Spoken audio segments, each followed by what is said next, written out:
We've already seen that John the Baptist, when his life wasn't what he expected it to be, went to ask, is Jesus really the one?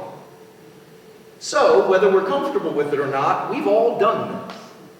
We've all felt the leading of the Holy Spirit into something, into some decision or some obedience to some place or a community. But then when things are not as planned or expected, when decisions get made that make us uncomfortable or we disagree with them, we question if we are in the place or with the people that we're supposed to be with. I think that's what was happening with the Hebrews. They believed in Jesus.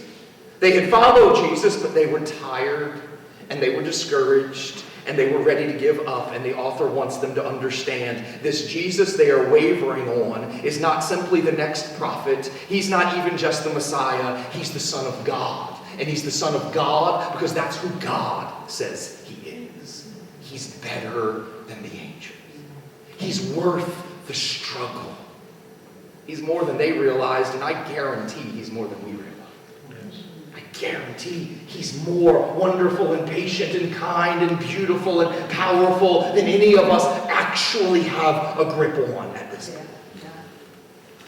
Now, for us, this probably shouldn't be news. Like, Jesus made his identity abundantly clear. He said in John 8, before Abraham was, I am.